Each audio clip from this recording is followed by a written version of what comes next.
Boa noite! Você já percebeu a quantidade de adolescentes perdidos, sem propósito de vida, cansados e às vezes não querem nem mais viver? Você tem alguém aí por perto, um adolescente que está reclamando, está apático, não tem vontade de estudar, está agressivo? Ou quem sabe, você tem algum adolescente aí isolado, não quer falar com ninguém, se tranca dentro do quarto e você não sabe nem o que está vendo, mas você sabe que algo não está conectado.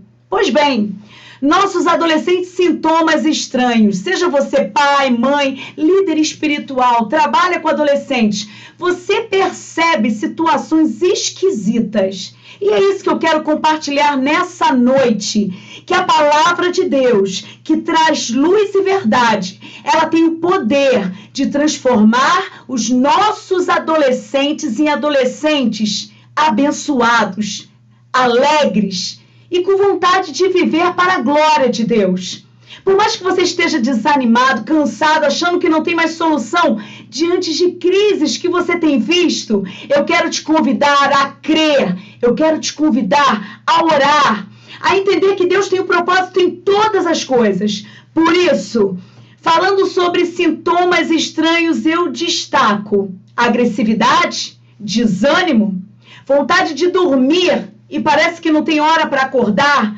Você também vai reparar depressão, ansiedade, medo, angústias, fobias das mais diversas, complexos violentos de inferioridade, uma comparação absurda o tempo todo com a vida do outro. Você também vai reparar a perda de identidade, ele não sabe mais quem ele é. Por isso, eu quero te convidar a você, agora, nesse momento, analisar comigo o que está acontecendo com os nossos adolescentes e, às vezes, até crianças. Amarguras, tristezas profundas. Pois bem, precisamos ficar atentos aos sinais. Porque são sinais que precisam se destacar para que você também acorde. Acorde e não desanime, não entregue de vez, não tem mais jeito. Por que não tem mais jeito? Nós cremos no poder de Deus e na palavra do Senhor. Por isso, meu irmão, preste atenção na questão de adolescentes que não querem e não têm mais vontade de viver. Talvez sejam adolescentes que mudam o comportamento de forma radical, até suas roupas se tornam roupas esquisitas. Falam sempre de morte, ou tem amizades que você não sabe mais o que fazer para distanciá-los. E vícios dos mais diversos, seja na questão de drogas, pornografia e assim vai. Pois bem, o que está acontecendo?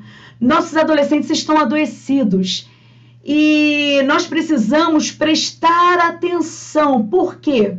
Porque essa perda de prazer, a vontade de estar na igreja, a vontade de se relacionar com outros adolescentes, isso não é normal. Porque adolescente gosta de estar em grupo.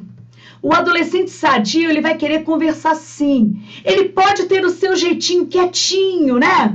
Mais tímido. Mas sempre ele terá a questão de amigos mais próximos.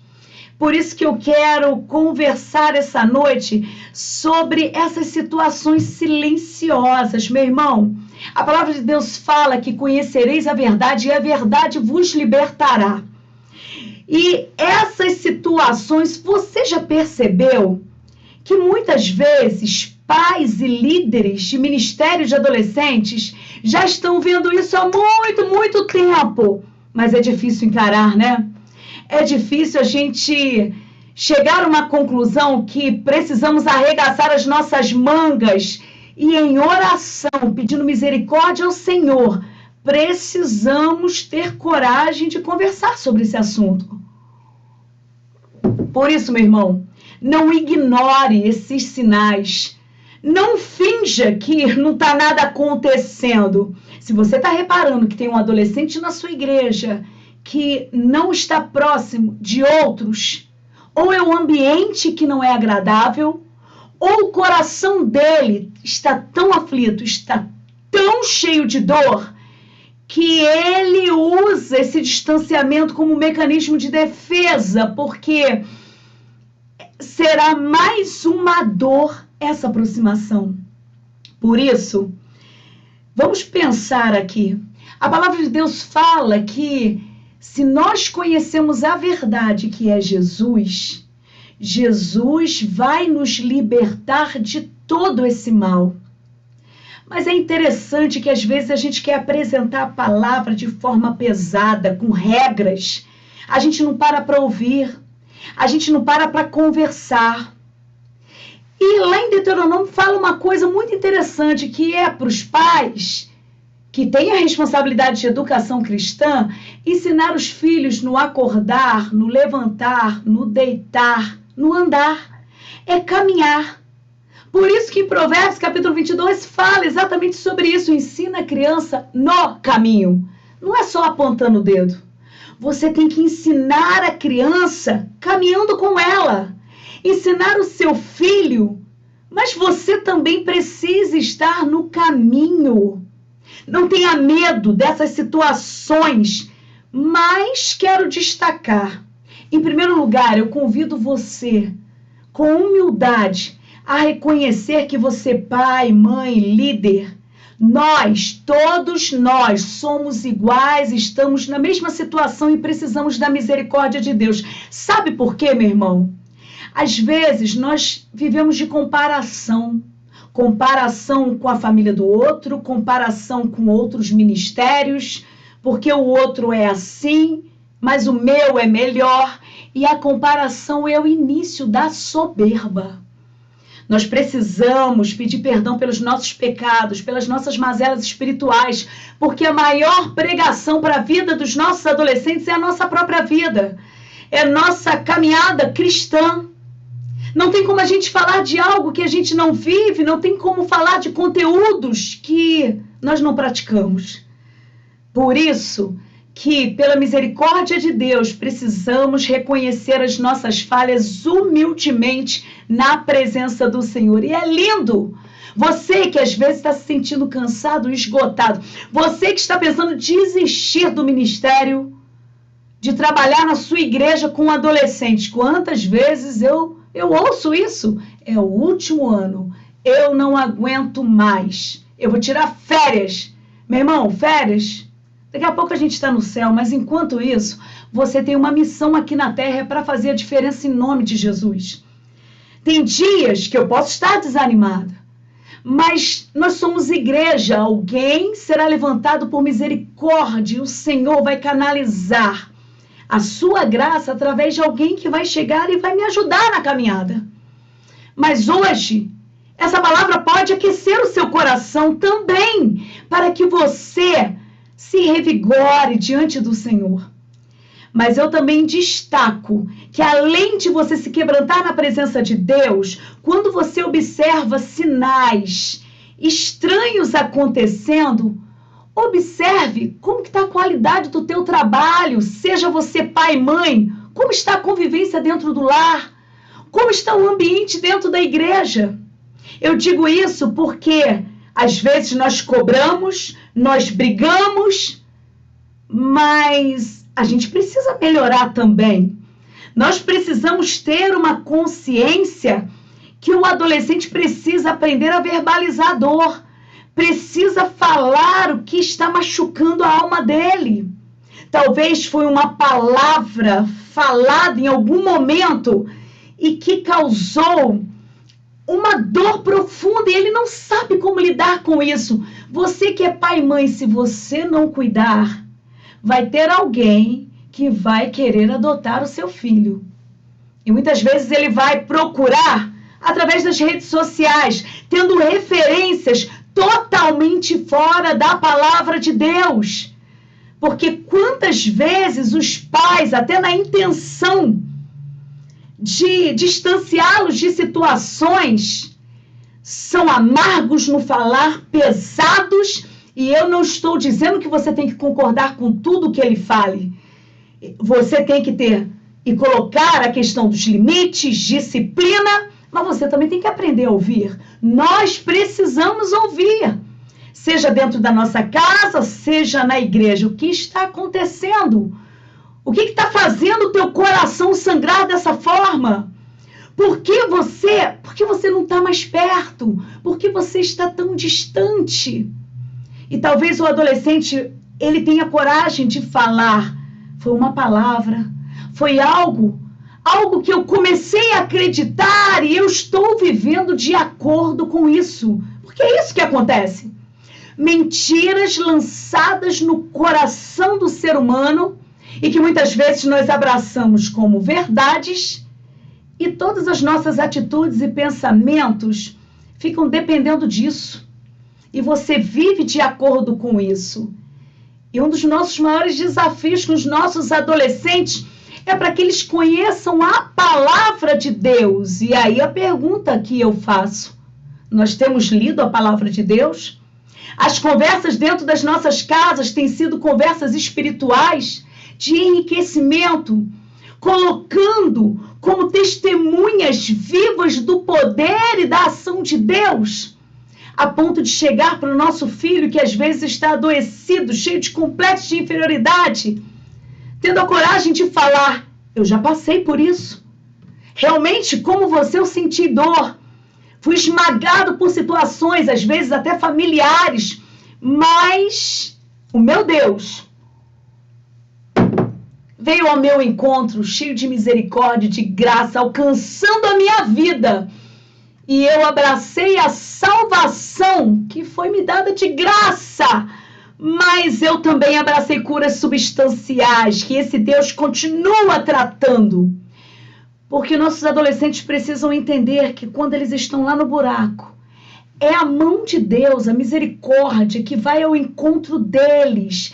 Enquanto essa mão vai puxando esse adolescente para voltar à vida, vai acontecendo curas. Curas para que ele caminhe, ajudando até outras pessoas. Por quê? Porque ele terá a oportunidade de compartilhar a dor, mas como nosso Deus não desperdiça a dor, ele também se levanta como testemunho vivo da graça e da misericórdia do Senhor. Porque será que essas causas estranhas de fato são silenciosas ou a gente não está querendo encarar? Por isso, meu irmão, pela misericórdia do Senhor, eu te convido a refletir nessa palavra. Há poder no sangue de Jesus. Há poder na palavra do Senhor que ganha vida através do nosso doce Espírito Santo, tratando, curando e mudando a história das nossas famílias. Por isso, preste atenção nas possíveis causas. Às vezes é falta de atenção, afeto. Você tem que prestar atenção para ver se tem conversas abençoadas dentro de casa. Porque nessa correria, os pais estão correndo tanto que às vezes não estão mais tendo tempo de conversar, de deixar que o filho também fale. E às vezes o tempo que tem não é de qualidade. Fica fazendo milhões de coisas, nos envolvemos em tanto ativismo e a gente não tem tempo de qualidade, de uma conversa boa, de um passeio, de sorrir com os nossos filhos, mas uma escuta também ativa do que está acontecendo, o conhecimento dos seus amigos, saber com quem seu filho anda, saber como que é o ambiente. Também prestando atenção nesse excesso de tecnologia, né? É algo desenfreado, o filho se tranca no quarto, você não sabe. Nós teremos outras lives aqui falando exatamente sobre tecnologia. Eu estarei orientando até sobre a questão de cuidados importantes que precisamos ter, mas você precisa estar ligado nesses alertas. Se trancou no quarto, meu irmão, já é estranho. Não deixa você ver o que está acontecendo, as conversas no celular, está estranho. Não entregue celular na mão de uma criança. Você está expondo essa criança a perigos violentos. Mas preste atenção em mais influências, amizades tóxicas, que às vezes você está observando e o filho até fala, não, eu vou levar na igreja, será que leva? Ou está sendo levado? Quando você manda seu filho para casa de um amigo e você não sabe o que acontece lá, seu filho pode passar por abusos psicológicos e às vezes até abusos físicos. Preste atenção, seja responsável, cuide e zele para saber de fato por onde seu filho tem andado, mas cuidado também, tanto os adolescentes como pais, pecados escondidos. Às vezes, nós exigimos dos nossos filhos o que a gente não está vivendo.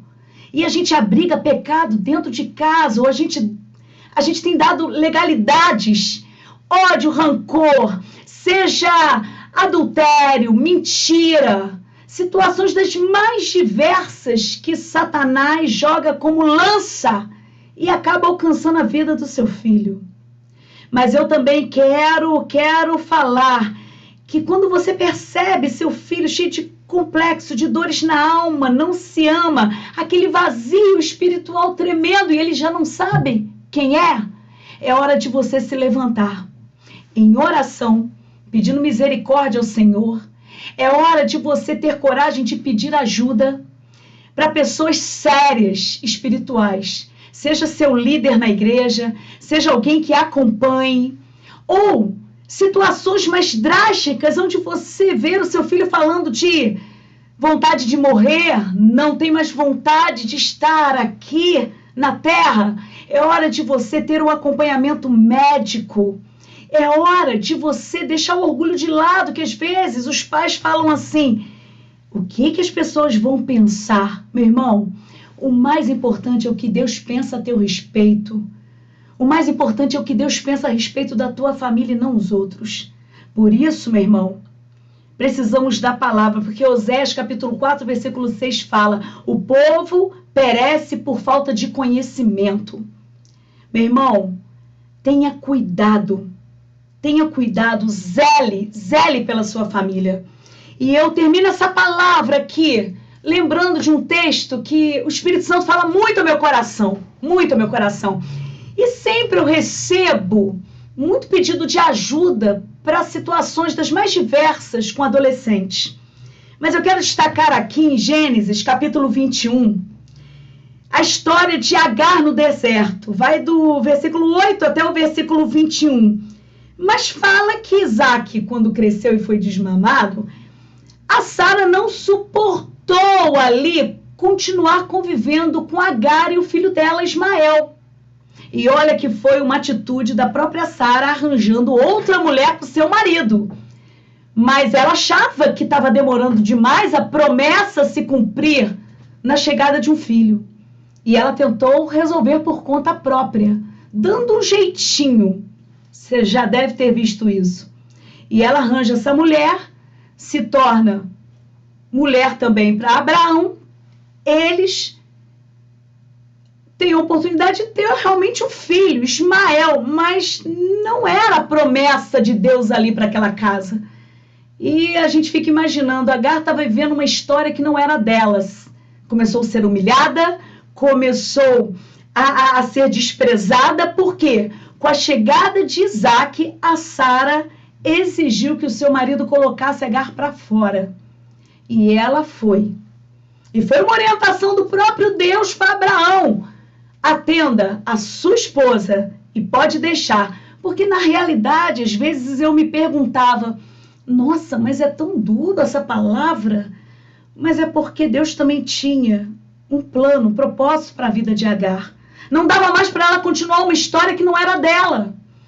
Só que quando ela vai para o deserto de Berseba e acaba pão, acaba água, ela senta deprimida, porque ela não queria nem ver o filho, que era um adolescente, morrer. E ela só chora. O texto fala sobre isso. E está escrito o seguinte, tendo acabado a água do odre, colocou ela o menino debaixo de um dos arbustos e, afastando-se, foi sentar-se de frente. Olha, mais adiante, depois que ela levantou a voz e só chorou, Versículo 17 diz: Deus, porém, ouviu a voz do menino, e o anjo de Deus chamou do céu Agar e lhe disse: Que tens, Agar? Não temas, porque Deus ouviu a voz do menino daí onde está. Ergue-te, levante-te ao rapaz, segura-o pela mão, porque eu farei dele um grande povo. Meu irmão, às vezes, nós que somos pais, talvez líderes aqui, quando realmente amam, entendem que tem um ministério, vendo adolescentes se perderem nessas situações estranhas que têm acontecido na nossa sociedade, às vezes a gente quer parar com tudo, a gente quer desanimar no meio da caminhada e a gente só chora. Mas é possível que tenha um adolescente, que pode ser teu filho, que esteja pedindo e clamando: Senhor, se o Senhor existe, me traga uma resposta, muda minha vida. E foi isso que aconteceu aqui, porque Deus ouviu a oração de Ismael, Deus ouviu a oração do menino, Deus ouviu. E como Deus trouxe a resposta? Pela própria vida da sua mãe. Você mãe, você pai, você que é líder, você que cuida de adolescentes, seja a resposta de oração na vida de adolescentes. Seja a resposta. O maior desafio da oração, que é a coisa mais linda, é quando nós somos a resposta na vida de alguém. Quando Deus, por misericórdia, nos usa. Não desista de orar, não desista de clamar. Ao invés de querer desistir, peça misericórdia, se revigore na palavra, se alimente da palavra e se levante. Que sintomas estranhos não paralisem a tua fé. Que sintomas estranhos não plantem o medo a ponto de você desistir. Que você se levante com coragem. Por quê? Porque Agar poderia ter permanecido sentada e ela poderia ter falado: não, me cansei, desisti. Não, ela se posicionou.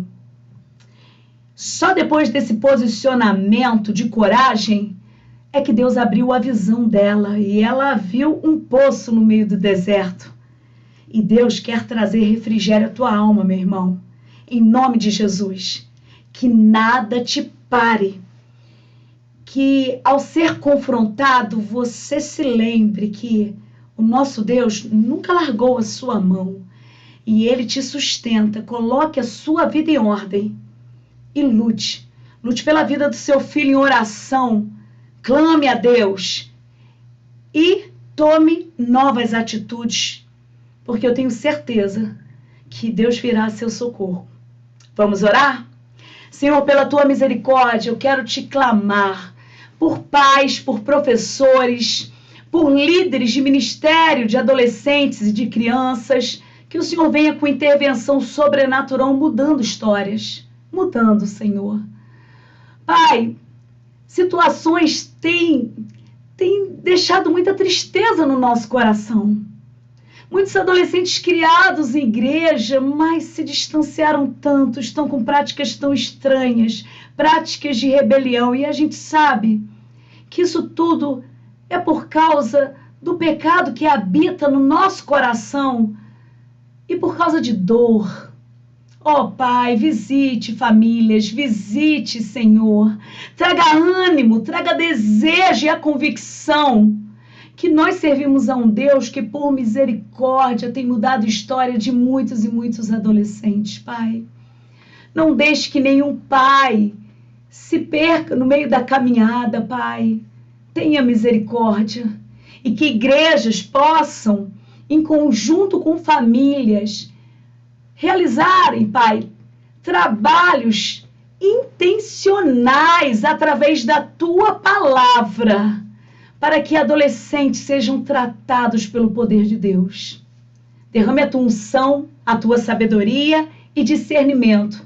E diante de situações tão feias que estamos vendo, que possamos nos posicionar pela palavra e através da palavra, que o medo não nos pare e que em nome de Jesus possamos ter a oportunidade de ver adolescentes libertos pelo sangue de Jesus, porque há poder no teu nome. É isso que eu te peço E te agradeço por essa noite, em nome de Jesus. Amém. Amém. Meu irmão, que Deus te abençoe e fique ligado. Nós vamos continuar falando sobre assuntos importantes e que podemos tratar. Se você quiser saber mais informação, fique ligado nas redes sociais, se inscreva nesse canal e que Deus possa fazer a diferença na sua vida, na sua história e na sua casa. Que Deus te abençoe.